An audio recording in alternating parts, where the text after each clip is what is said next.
Meus amigos, konbanwa, boa noite, os. Nós estamos na quinta-feira, dia 27 de agosto de 2020, nosso encontro de número 86. Fazer um resuminho rápido, só para a gente dar uma atualizada. Nas lições anteriores, nós aprendemos que as inferências são formas de raciocínio e para que tais formas sejam válidas, é necessário obedecer a uma série de regras e princípios. Obedecendo a tais princípios e regras, podemos evitar cometer erros em nossos raciocínios. Falamos de disciplina, capacidade de seguir regras e por aí vai. Mas nem sempre é possível raciocinar de forma perfeita, rigorosa e coerente. Daí que no nosso cotidiano cometemos muitos erros. Nós já nos debruçamos e continuamos aqui debruçados sobre os raciocínios errados, mas que aparentemente parecem verdadeiros. São as falácias. O que é falácia? Designa-se por falácia um raciocínio errado com aparência de verdadeiro. O termo falácia deriva do verbo latino falere, que significa enganar. Segundo alguns estudiosos, as falácias que são cometidas involuntariamente designam-se por paralogismos, e as que são produzidas de forma a confundir alguém numa discussão designam-se por sofismas. Assim, em qualquer falácia ocorrem dois elementos essenciais: uma verdade aparente, que dá ao argumento uma certa capacidade de convencer e que leva os incautos, ou seja, os descuidados, ao equívoco.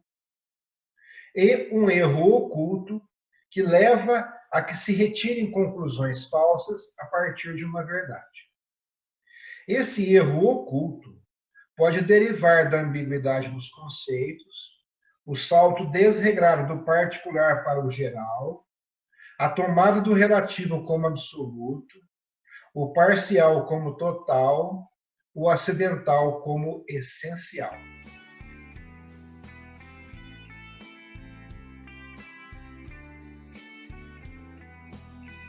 Estamos então estudando as condições da certeza. E na última aula de número 85, falamos sobre essência e acidente, aprofundamos sobre os sofismas de indução.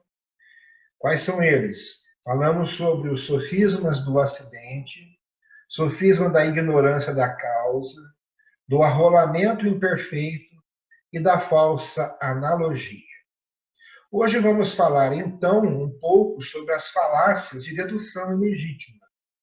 É o tipo de falácia que ocorre especificamente da falta de observância das regras formais dos raciocínios dedutivos, como também do fato de se ignorar a realidade.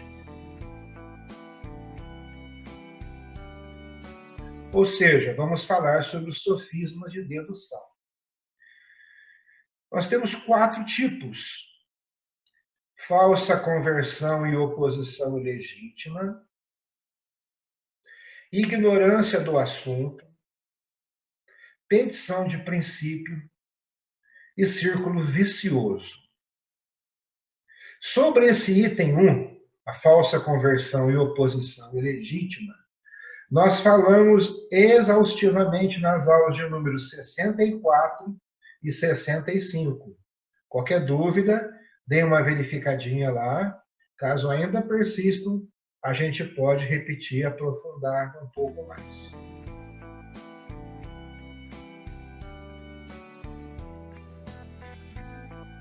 Então, falando sobre a falácia da conversão, ocorre quando se convertem proposições sem respeitar as regras. O mendigo pede, logo quem pede é mendigo. A falácia da oposição ocorre quando não são respeitadas as regras da oposição de proposições. Todos os brasileiros são hospitaleiros. nenhum brasileiro é hospitaleiro.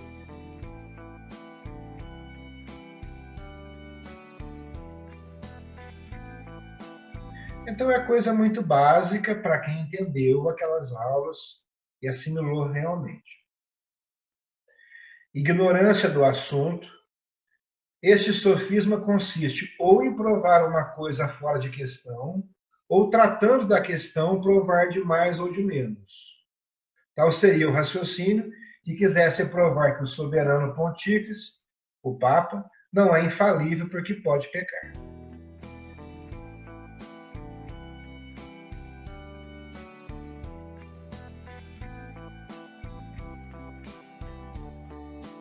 É chamado também de argumento da ignorância, ou apelo à ignorância, porque vai designar uma falácia lógica que tenta provar que algo é falso ou verdadeiro a partir de uma ignorância anterior sobre o assunto. Por exemplo, nunca encontraram vida fora da Terra. Logo, não existe vida fora da Terra.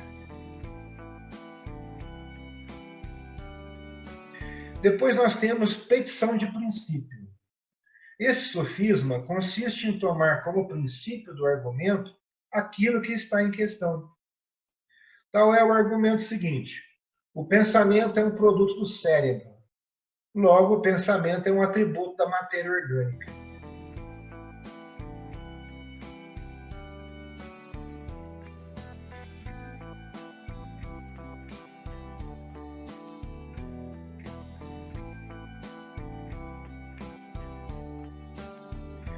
E por último, temos o círculo vicioso. Este sofisma consiste em demonstrar uma pela outra duas proposições que necessitam igualmente de demonstração. Tal seria o argumento que provasse a ordem do mundo pela sabedoria divina e a sabedoria divina pela ordem do mundo. Este é um argumento clássico, é um exemplo clássico.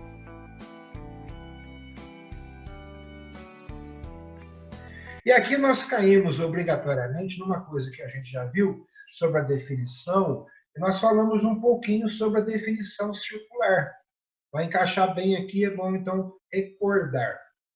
Uma definição circular é aquela que assume um entendimento prévio do termo que está sendo definido. Ao usar o termo que está sendo usado como parte da definição, uma definição circular não fornece qualquer informação nova ou útil. Ou o público-alvo já conhece o significado do termo, ou a definição é deficiente ao incluir o termo a ser definido na própria definição. Uma das regras que nós estudamos diz isso: o definido não entra na definição.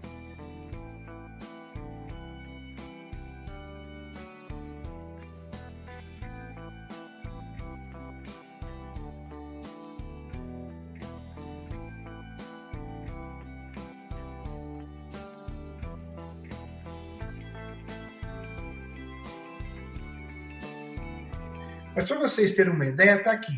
O dicionário Webster, edição de 2007, define colina e montanha. Sabem como? Assim, colina é uma elevação natural de terra, geralmente redonda, menor do que uma montanha. Aí você vai lá em montanha. Lá diz, massa de terra que se projeta conspicuamente acima dos seus arredores e é maior do que uma colina. É muito comum.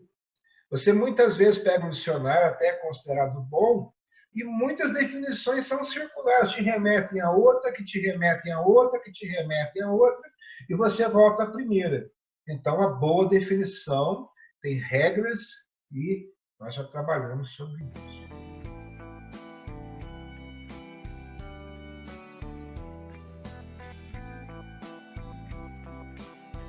Simplificando, então, o círculo vicioso ou a petição de princípio ocorre quando se pretende resolver uma questão com a própria questão.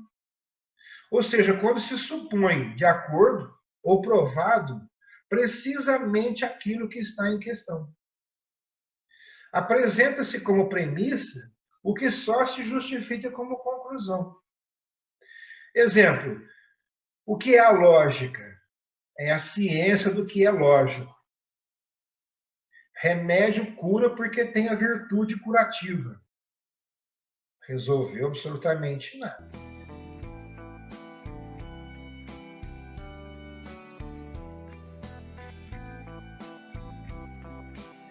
Então, pessoal, esse estudo que nós estamos fazendo, nós temos como objetivo principal que, após ele, nós sejamos capazes de distinguir os raciocínios falaciosos dos não falaciosos, identificar os vários tipos de falácias e construir raciocínios coerentes, isto é, que não sejam falaciosos.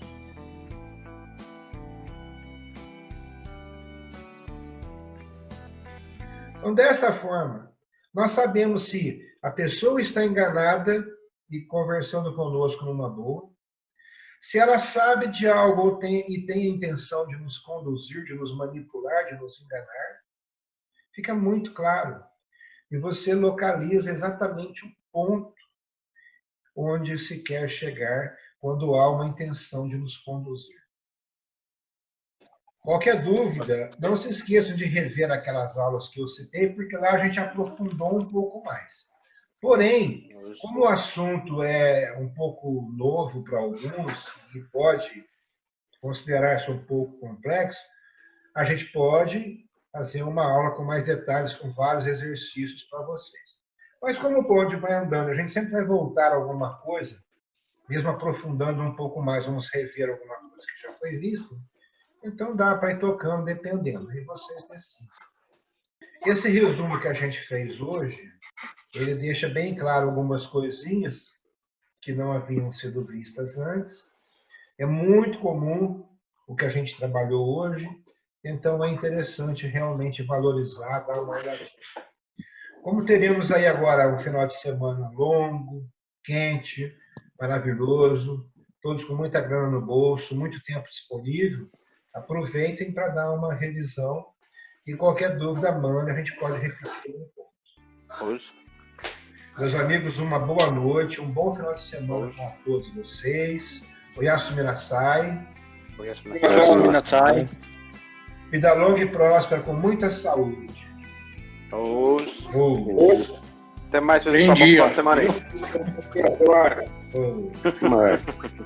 Tchauzinho.